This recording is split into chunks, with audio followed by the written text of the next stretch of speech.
Jadi di video kali ini kita akan membahas materi tentang sel elektrokimia. Nah, apa itu elektrokimia? Jadi elektrokimia itu adalah proses perubahan reaksi kimia menjadi energi listrik ataupun perubahan energi listrik menjadi reaksi kimia ya teman-teman ya. Nah, di sini sel elektrokimia itu nanti terdiri atas dua. Yang pertama itu ada namanya sel volta, yang kedua itu namanya sel elektrolisis ya teman-teman ya. Nah, berarti yang pertama kita bahas dulu persamaan antara sel volta dan sel elektrolisis. Berarti yang A, persamaan antara sel volta dan sel elektrolisis.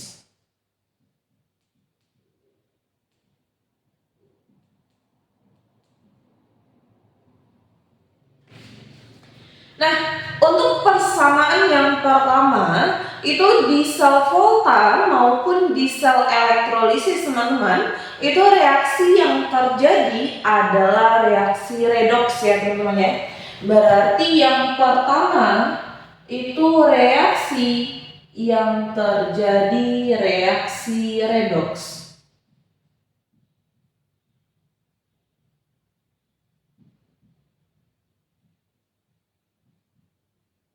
Oke, kemudian yang kedua itu baik sel volta maupun sel elektrolisis dia memiliki dua elektroda teman-teman yang disebut dengan katoda dan anoda.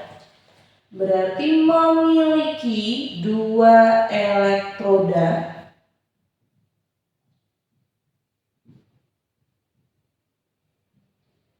yang disebut dengan katoda dan anoda.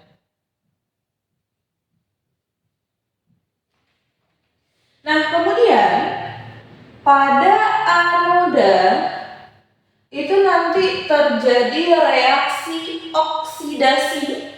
Berarti di anoda reaksi yang terjadi oksidasi. Kemudian di katoda reaksi yang terjadi adalah reaksi reduksi ya teman-teman ya. Oke. Nah, supaya gampang teman-teman mengingatnya, ingat aja di sini. A dan O itu sama-sama huruf vokal ya awalannya. Berarti mereka sepasang. Berarti anoda temannya oksidasi dan huruf konsonan temannya konsonan. Katoda terjadi reduksi kayak gitu ya teman-teman ya. Kemudian yang terakhir, yang keempat, persamaan antara sel volta dan sel elektrolisis ini, itu elektron selalu mengalir dari anoda ke katoda ya teman-teman ya. Berarti elektron mengalir dari anoda ke katoda.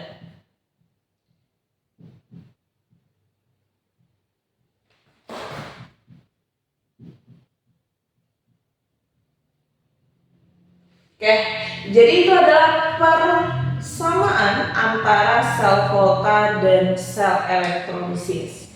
Nah, kemudian setelah persamaan kita lihat perbedaan antara sel volta dan sel elektrolisis ya teman-teman ya. Berarti yang B, perbedaan antara sel volta dan sel elektrolisis. Berarti di sini sel volta, di sini sel elektrolisis.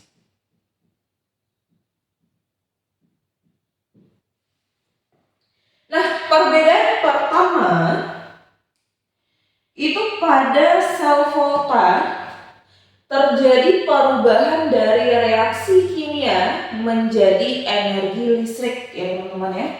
Berarti sel volta ini dari reaksi kimia menjadi energi listrik.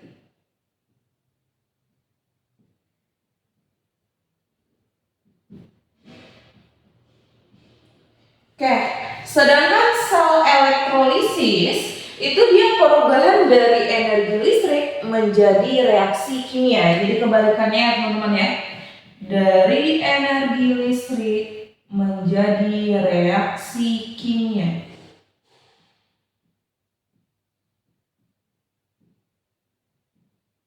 Oke. Kemudian yang kedua, pada sel volta itu reaksi redoks yang terjadi adalah reaksi redoks spontan, teman-teman. Nah, berarti reaksi redoks spontan. Nah, apa maksudnya? Berarti reaksi ini terjadi secara alami untuk menghasilkan energi tanpa bantuan dari luar, kayak gitu ya. Nah, kemudian sel elektrolisis itu nanti reaksi redoksnya tidak spontan. Berarti dia butuh energi dulu dari luar agar nanti menghasilkan reaksi kimia ya. Tidak spontan. Nah, kemudian karena sel volta ini reaksinya redoks spontan, nanti nilai beda potensialnya atau nilai NO selnya itu bernilai positif karena reaksinya spontan.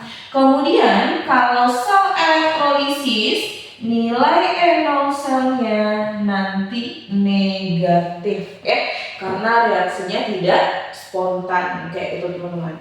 Nah, kemudian yang keempat, pada sel volta itu katoda akan bertindak sebagai elektroda positif dan anoda itu bertindak sebagai elektroda negatif, teman-teman. Nah, gimana cara gampang mengingatnya? Pakai aja kapan. Berarti katoda positif, anoda negatif. Oke, ya. Nah, pada sel elektrolisis nanti katoda itu bertindak sebagai elektroda negatif dan anoda bertindak sebagai elektroda positif. Nah, gimana cara mengingatnya? Ingat aja, kenapa? Katoda negatif, anoda positif ya. Oke, jadi ini perbedaan antara sel volta dan sel elektrolisis.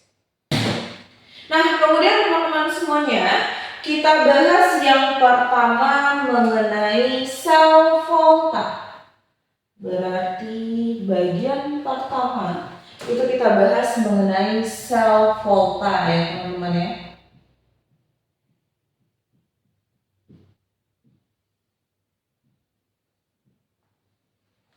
Nah, untuk bagian pertama di sel volta ini kita akan membahas mengenai bagian atau rangkaian dari sel volta. Berarti yang A, rangkaian sel volta.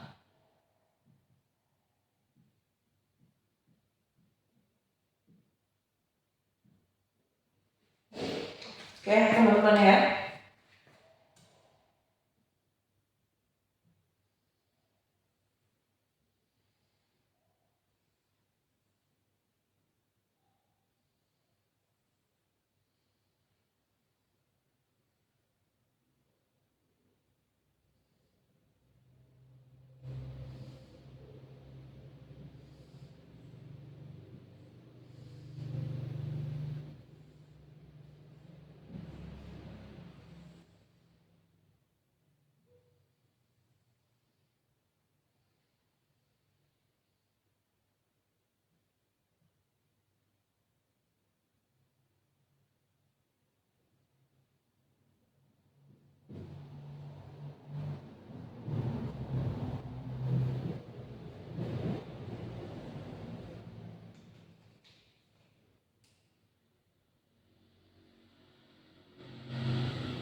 selanjutnya, sekarang perhatikan rangkaian sel volta yang ada di depan ini ya.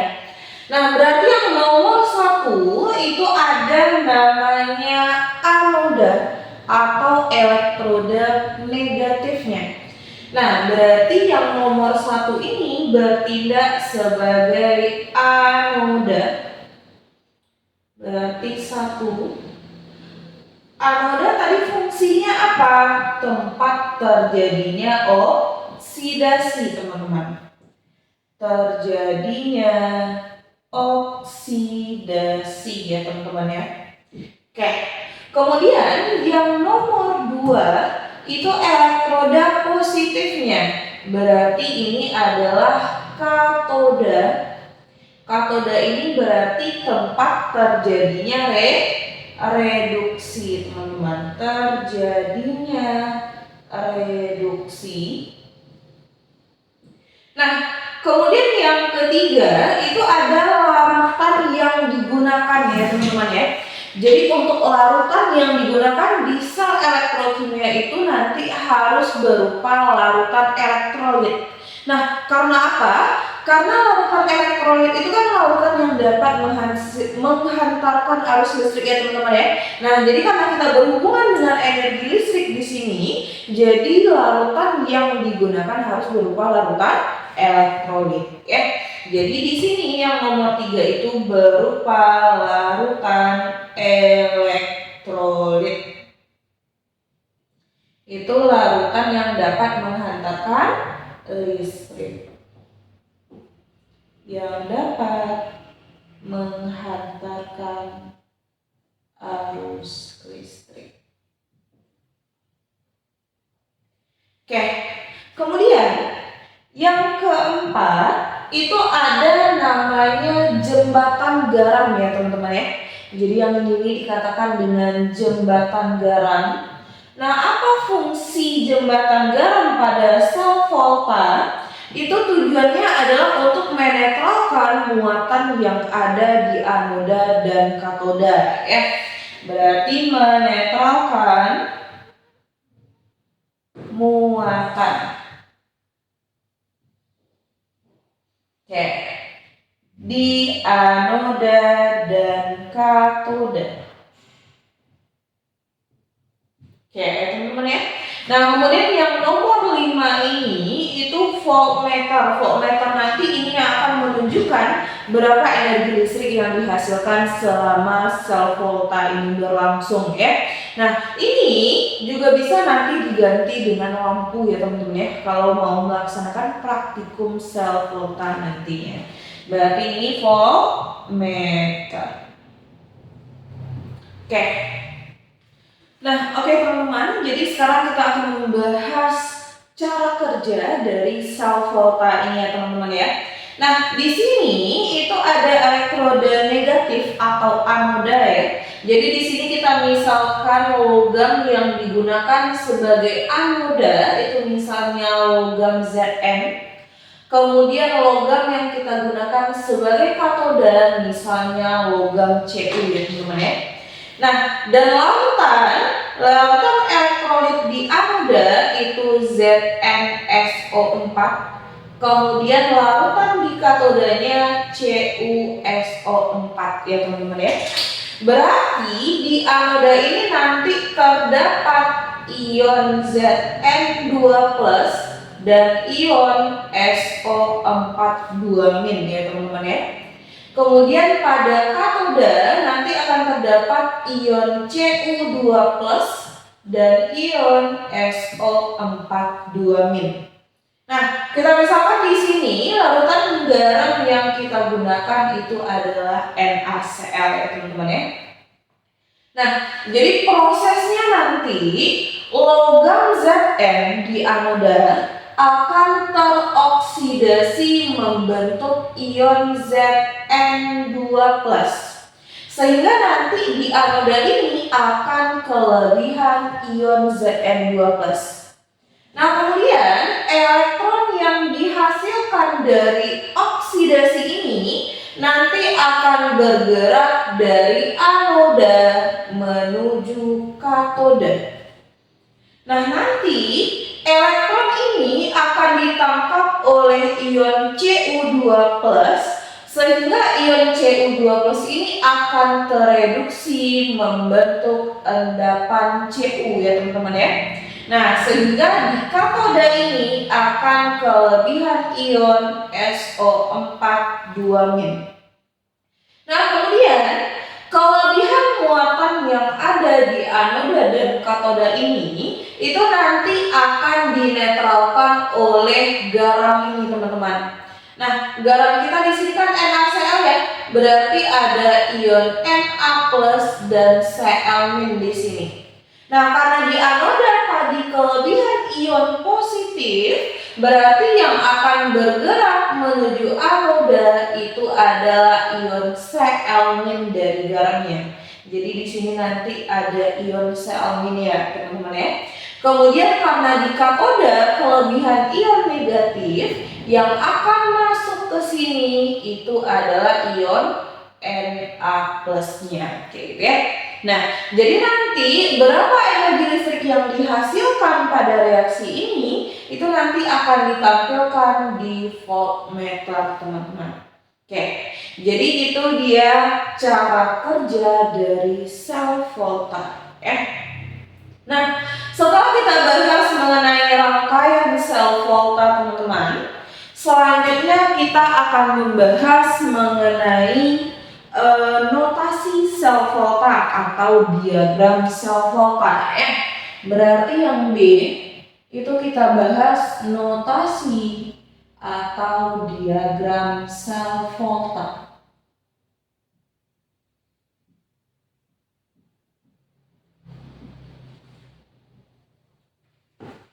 Nah, notasi sel volta ini teman-teman ya, aturannya itu nanti anoda, kemudian ionnya, ion, dan katoda. Atau nanti karena di anoda terjadi reaksi oksidasi, jadi teman-teman nanti juga bisa bikin di sini oksidasi, kemudian ionnya, ion, kemudian reduksi. Nah, sekarang kita contohkan rangkaian sel volta kita ini teman-teman. Berarti yang bertindak sebagai anoda di sini adalah elektroda Zn, sehingga nanti notasi sel volta kita ini Zn. Kemudian Zn ini ionnya apa? Zn2+ ya teman-teman ya. Zn2+. Kemudian ion dari katoda. Katoda kita di sini Cu, berarti ionnya di sini Cu2+. Dan di sini katoda yang digunakan adalah Cu. Oke, oke. Jadi ini adalah notasi sel volta kita. Oke. Setelah kita bahas mengenai notasi dari sel volta, kemudian kita bahas beda potensial sel atau enol selnya, teman-teman ya. Atau enol sel. Nah, enol sel itu nanti bisa dapat kita gunakan rumus enol dari katoda dikurang enol dari anoda. Atau bisa juga kita gunakan enol reduksi dikurang enol oksidasi. Kayak gitu ya teman-teman ya. Nah, atau bisa juga kayak gini. Kan beda potensial sel volta nilainya selalu positif ya teman-teman ya. Karena tadi reaksinya spontan. Jadi teman-teman juga bisa menggunakan rumus enol besar dikurang enol kecil. Karena apa? Karena hasil positif pasti hasil pengurangan dari yang besar dengan yang kecil, kayak gitu.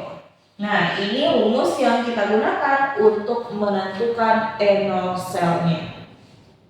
Nah, kemudian yang terakhir itu kita bahas mengenai deret volta ya teman-teman ya. Berarti yang D itu adalah deret volta.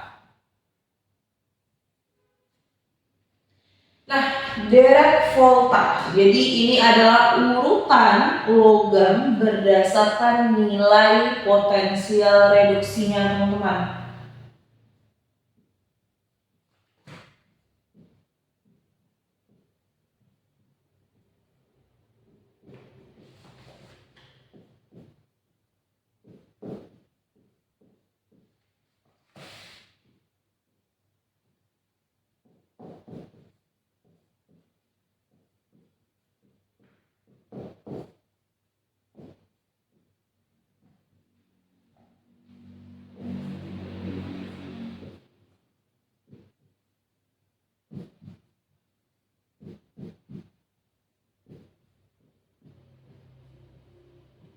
Oke, nah ini adalah urutan deret volta.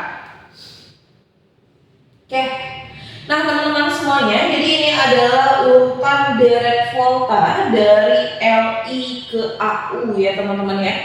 Jadi urutannya ini dari kiri ke kanan. Nah, nanti semakin ke kanan posisi logam pada deret volta, berarti nanti nilai E0 selnya semakin besar. Kemudian semakin ke kiri posisi logam dalam deret volta, berarti nanti nilai E0 selnya semakin kecil.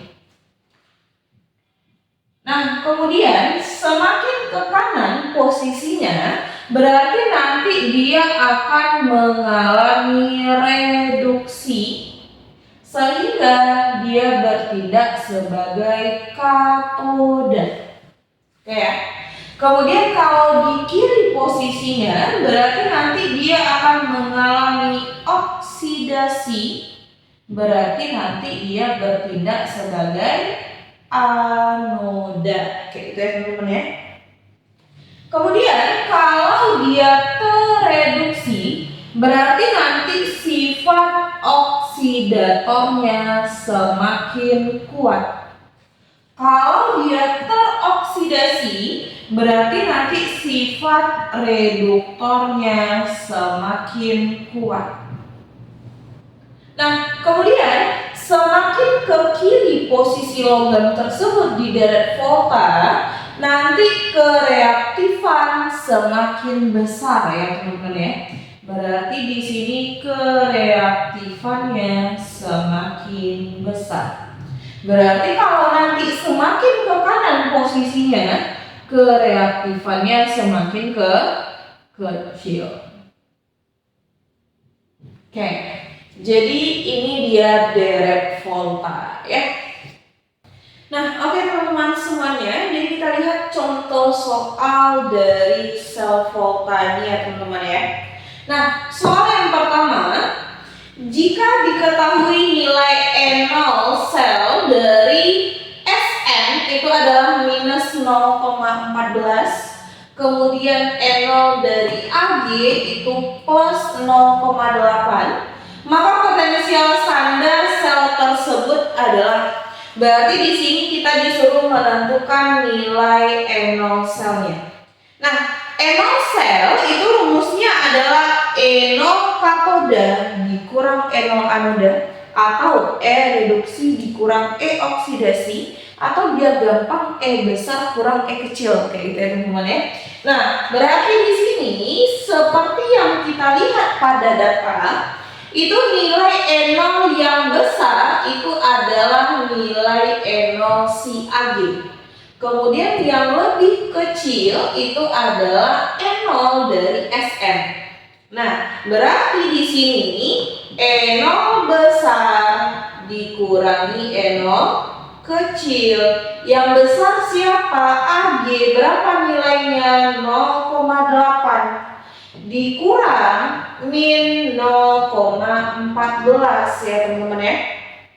Berarti di sini 0,8 dikurang min 0,14, berarti tanda ini nanti berubah jadi positif. Min ketemu min berubah jadi positif ya teman-teman ya. Berarti senilai E0 sel yang didapatkan 0,94 volt. Oke, itu ya. Jadi ini untuk soal pertama. Nah, kemudian coba perhatikan soal yang kedua. Di sini diketahui reaksi yang terjadi dan juga NO cell yang dihasilkan, teman-teman.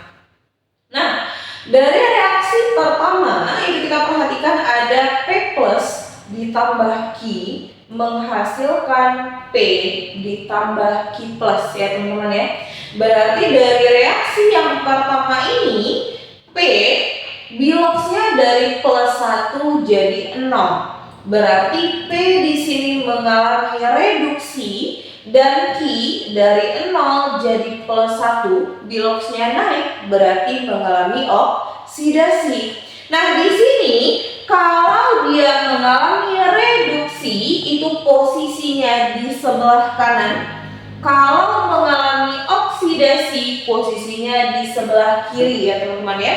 Berarti yang nomor 1 itu P reduksi berarti P di sebelah kanan, Q oksidasi berarti Q di sebelah kiri. Kayak gitu ya. Kemudian kita lihat nilai NO cell-nya. Kalau nilai NO cell-nya bernilai positif, berarti nanti dia sesuai dengan aturan deret volta dan reaksinya spontan. Nah, karena reaksi pertama ini NO-nya positif, berarti di deret volta tetap posisinya Q di sebelah kiri, P di sebelah kanan, kayak gitu ya. Kemudian kita lihat reaksi nomor 2, itu P plus ditambah R menghasilkan P ditambah R plus. Berarti P di sini mengalami reduksi sehingga dia berada di sebelah kanan ya teman-teman ya. Berarti P di kanan. Kemudian R mengalami oksidasi, berarti posisinya di kiri si R. Nah, R ada di kiri. Nah, kemudian kita perhatikan nilai NO cell-nya itu nilainya negatif, teman-teman. Kalau nilainya negatif, berarti dia tidak sesuai dengan aturan deret volta. Reaksinya tidak spontan. Jadi nanti posisinya harus dibalik.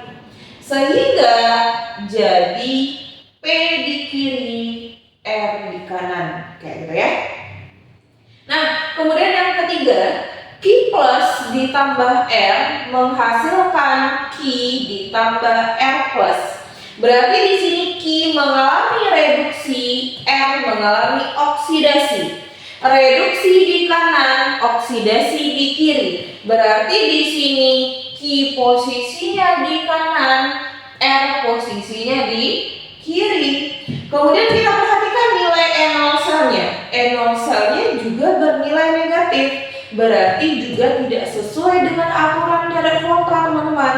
Berarti posisinya juga dibalik sehingga menjadi QR ya. Berarti fokus kita itu ke posisi yang ada di sebelah kanan ini, teman-teman. Nah, kita perhatikan hubungan antara logam Q dan P itu logam Q ada di sebelah kiri logam P, berarti P ada di sini ya. Kemudian antara P dan R, logam P ada di sebelah kiri, berarti ini P, berarti di kanannya ada si R. Hubungan antara Q dan R itu logam Q ada di sebelah kiri logam R. Nah, Q udah berada di kiri logam R ya teman-teman ya. Berarti urutan di deret volta itu adalah Q, P, R. Kayak gitu.